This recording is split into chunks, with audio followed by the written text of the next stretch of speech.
donc Aliou comme ni ma ko waxee léegi tey mercredi on va parler d'économie et dañ ciy ànd ak suñu invité tey muy Abdoulaye Waly Faye dama lay bàyyi nga dalal ko. waaw wax nga ko tey ñuy waxtaanee économie ba tax na ñuy dalal un économiste muy wuyoo ci turu Abdoulaye Waly Faye Abdoulaye ñu ngi lay nuyu di la wax dalal ak jàmm suñu plateau. waaleykum salaam Alioune Fatou Sadio di nuyu aussi les téléspectateurs de suñu label di am contentement ñëw teew fii di leen remercier aussi ci qualité de votre travail donc j'ai suivi l'émission je le suis il y a beaucoup d'informations très riches yoo xam ne ça sert à la population sénégalaise pour ñu am ko di profiter aussi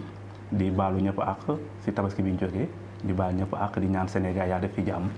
élection yi ñu jëm aussi mu jàll ci jàmm ñëpp retrouver jàmm aussi. très bien tey ñuy waxtaanee lu ñuy woowee intelligence économique suñuy dégg ce terme intelligence économique c'est quoi.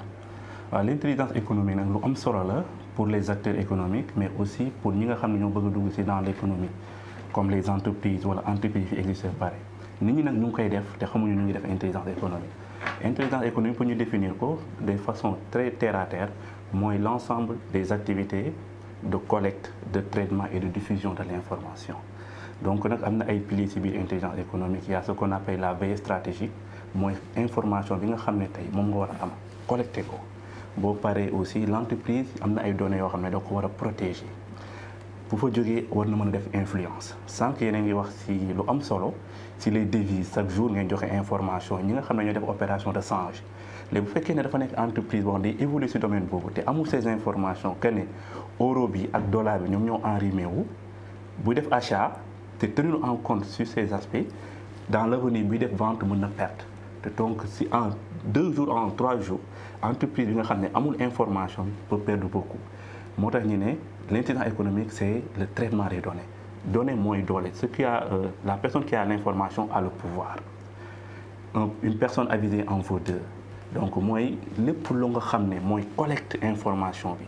ñu taataan ko au niveau de l'entreprise ñu traité ko diffuser ko ça permet à prendre des décisions stratégiques. est-ce que entreprise yi xam nañ ko. entreprise yi xam nañ ko bu baax a baax a baax tey su ma jëlee benn pilier wu intelligence économique bi ñuy wax l'influence après ni ñëw ci yeneen bi ñuy wax influence gis nañ ko ci tabaski bi mooy dañoo xool ñu toog ba mu yàgg les augmentation des prix. ñu gis ne sur le marché local li nga xam ne moom la ñuy utiliser prix dañoo dem ba doubler yi tripler mu am une entreprise de la place boo xam ne day jaay moom dafa def tweet dafa def post sur Facebook ne les prix sont stables et ne fluctuent pas selon les pics de consommation mu ngi wax nit ñi yéen a ngi dem ci marché bi prix yi doublé na triplé na mais ñëw leen ci ñun. mu ngi def intelligence économique parce que il est en train d'influencer. waxul ne bàyyi leen fële ngeen ñëw ci man. mais wax na leen information. teg xel la quoi teg xel la c'est l'influence mooy tu as l'information nga manipuler ko de telle sorte que mu profiter la ça.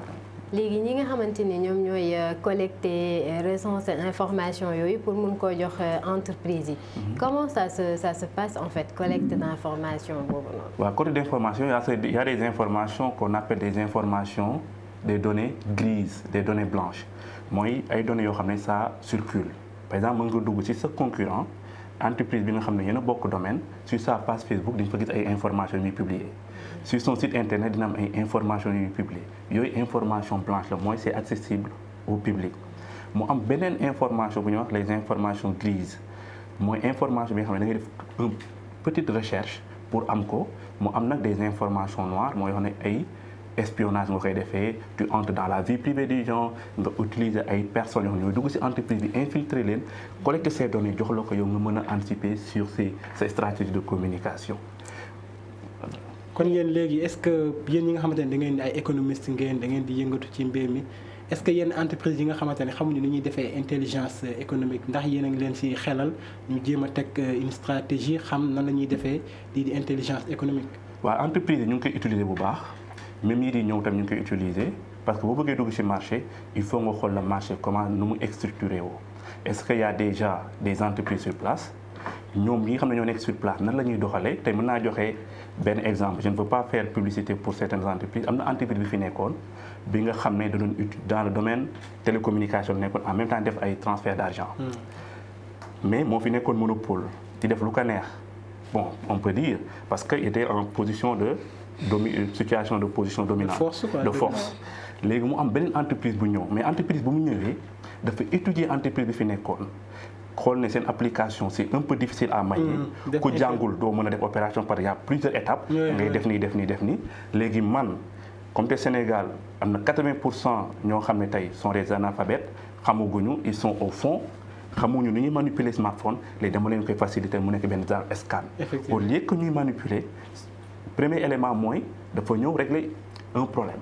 mooy problème de manipulation moom andi na facilité.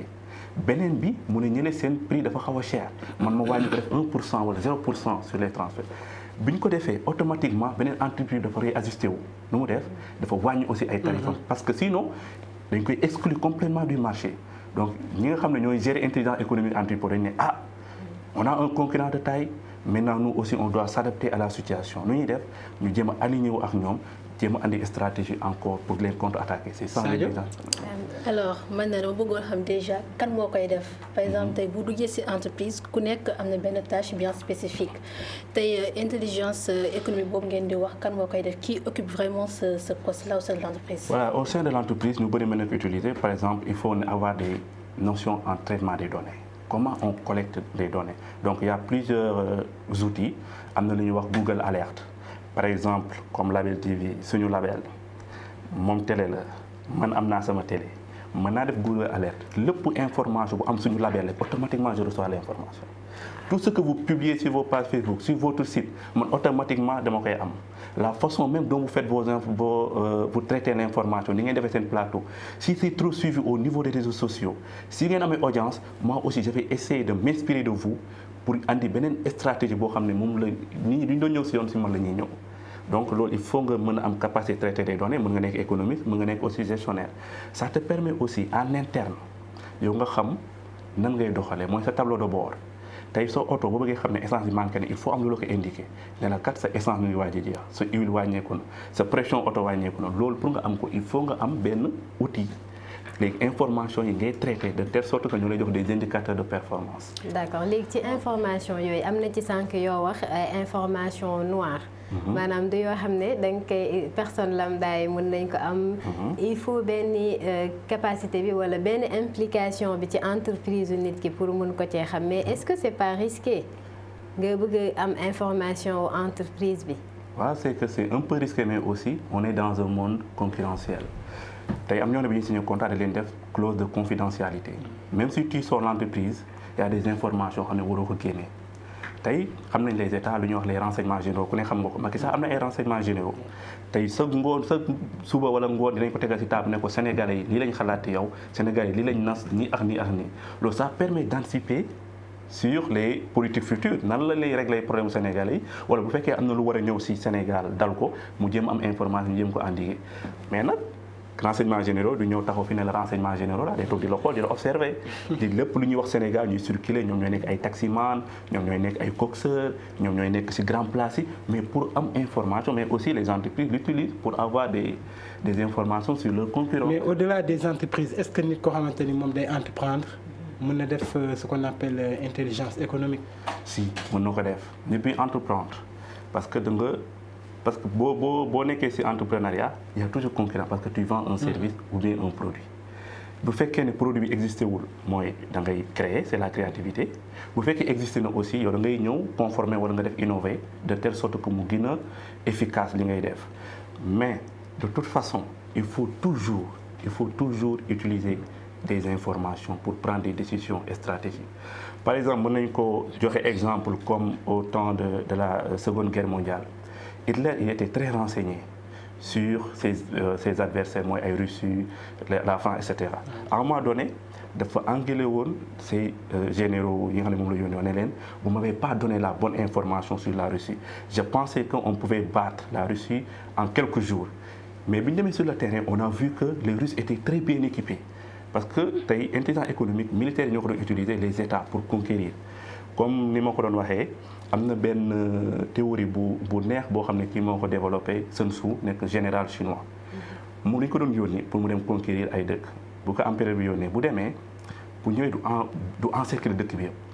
malgré bu leen mën a encercler du ko def te leen di bàyyil benn brèche benn yoon boo xam ne mën nañ fa jaar pour daw bi ñëwee wax général empereur bi ne ko kat Sun Tzu le général à chaque fois buñ demee di envahir fenn da leen di bàyyil mu woo ko ne ko lu tax doo exterminer say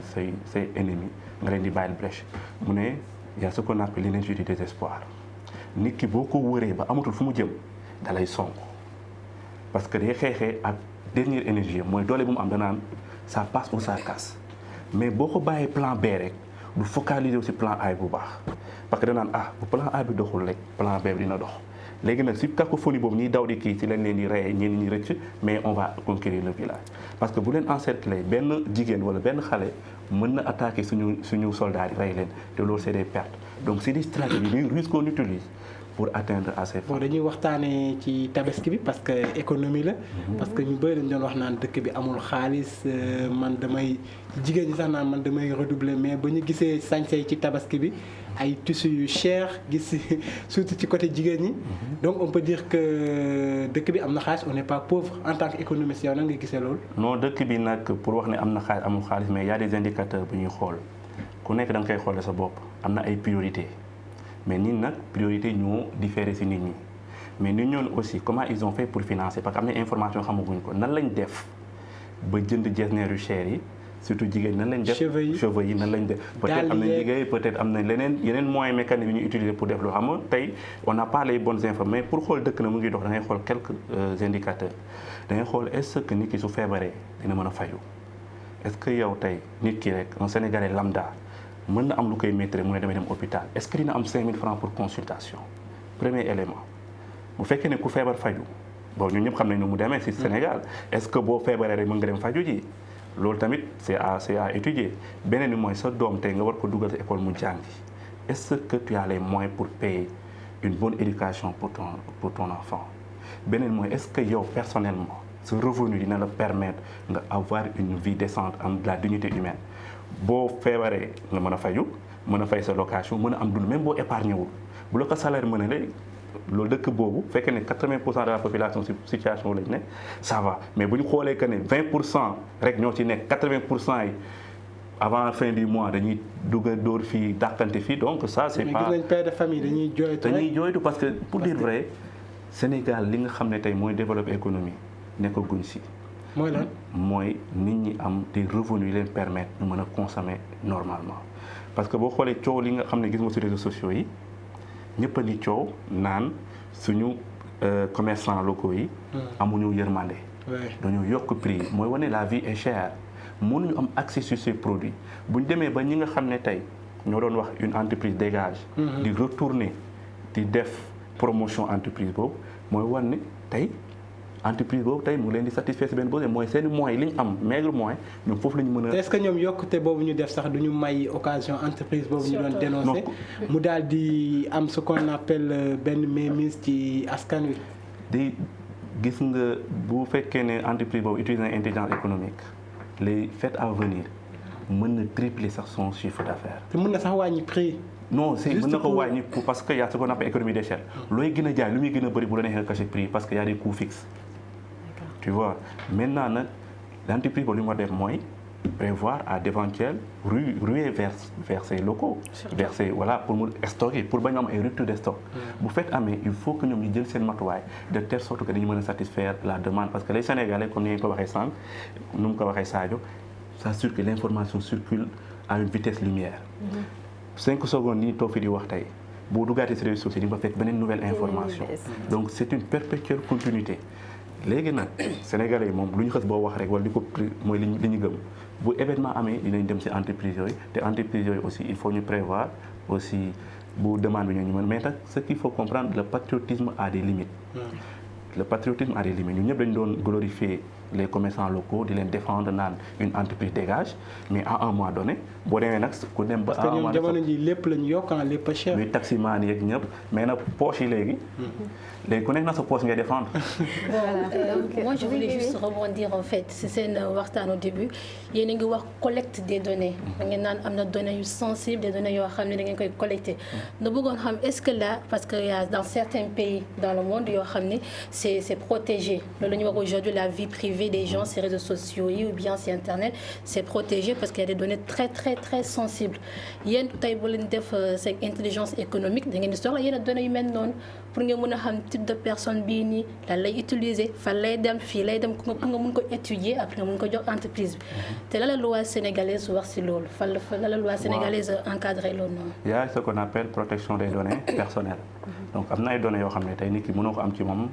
à son insu il faut nga demander ko wala mu xam ko loolu moom loi la tey mu jëloon sa photo tey publier ko fenn wala traité dugg sa vie privée dina ma andi mën na ma am problème. mais am na entreprise la CDP voilà mais tey boo xoolee les entreprises américaines xam nga tey booy jënd am na ay cartes prépayées ay cartes bancaires. ay code ñu référencé la mais ñoom mën nañ xam sax yow tey même jigéen par exemple bu ëmbee mën nañ xam ne ëmb na sans mu wax leen ko parce que bu ñu xoolee ne yow à chaque fois da nga ñëw si achat si seen rayon di jënd ay serviettes hygiéniques ñu nga jël utiliser carte bancaire am nga def chaque jour ñu utiliser carte bancaire ñu toog 3 mois gis ne jëndatoo ko say achat te fii nga doon jëndee on commence à se dire que ah telle personne xam ne ça fait 3 mois ñëwul fii jënd mu ngi jënd achat mais jëndatul say hygiénique donc c'est une information déjà. bu ñu toogee tuuti ñu gis ne mu ngi commencé jënd ay habillement bébé ñu xool habillement mu ngi commencé jënd ay couleur rose wala bleu nañ commencé xam doom ji góor la wala jigéen la déjà si stratégie yooyu da ngay toog rek nga gis nga am ay proposition loo xam ne ay produits yoo xam ne da nga ko soxla nga naan non comment ils ont fait pour xam que ne man soxla naa tel produit alors que ñu ngi traité say données. te yow xamoo ñu ngi traité say données. c'est vrai loolu nekk importance wala impact positif ou intelligence économique ci entreprise yi. bu ñu ko xamee dinañ mën a anticiper si say achat dinañ mën a sax am say humeur tey mën nañ ñëw prospecter la ne la kat pourquoi pas tel produit c'est utile alors que ils savent bi pertinemment que yow tu as besoin du produit. d'accord léegi parce qu'ils ont déjà l'information.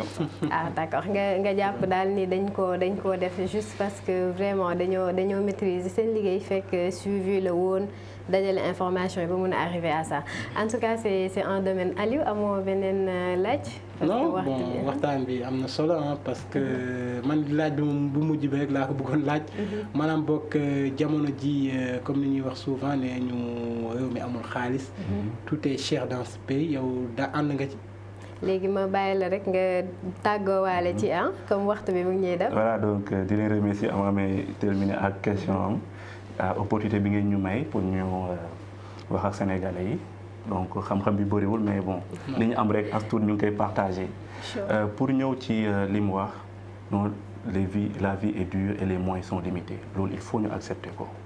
parce que tey un jeune sénégalais bu amay diplôme am yëpp ils ont du mal à trouver du travail dafa am c'est une réalité. même ñi nga xam ne ñooy liggéey aussi le revenu ne leur permet pas de subvenir à leurs besoins d'avoir des vies décentes loolu c'est une réalité ku ne dëkk bi neexul aussi ku ne dëkk bi dafa neex. peut-être que tu es de l'autre côté mais ce qui est normal mooy gis nga tey y a ce qu'on appelle l'intérêt général même si c'est bon pour nous on doit regarder à côté rek bu ñu xoolee tuuti di nga gis koo xam ne ça ne passe pas te ñooñu nag ñoo war a nekk le challenge. dinañ ci gën a dellu si prochainement Aliou ma bàyyi la nga tàggoo. waaw di ko remercier moom Abdoulaye Waly Faye waxtaan wi am na solo mais aussi xam-xam bi bu ko xeeba xam-xam bi bëri na lool macha allah. donc mbokk yi mu nekkoon seen émission seen matinale ñu amoon mbégte lool teew fii di leen jox dig daje ëllëg bu soobee suñu borom comme d'habitude avec la même équipe. D'accord. Sadio ma bàyyi la nga tàggoo. alors merci maa leen di remercier encore si accueil bi tey pour sama premier jour fii nii si plateau bi et j'espère que dañ continuer alors j'espère que dañ continuer voilà si même lancé bu ñu commencé tey et merci aussi à monsieur Faye pour tey ces informations yi nga ñu indi ndax am na loo xam ne xamuñu ko woon et que voilà ça a été vraiment utile merci encore à toi Fatou. merci Aliou merci Sadio ci seen intervention merci beaucoup à Abdoulaye Waly Faye ci pertinence débat bi donc ñu doon waxtaanee tey économie l'intelligence économique particulièrement muy domaine bu large donc dinañ ci dellu si waat ci beneen waxtaan gën a yaatal donc dañ leen di jox dig daje demain incha allah suñu téléspectateurs yi àndoon ak ñun depuis ce matin ci beneen matinale yeneen invité et yeneen thème d'ici là portez-vous très bien passez une bonne journée et on se retrouve demain incha allah.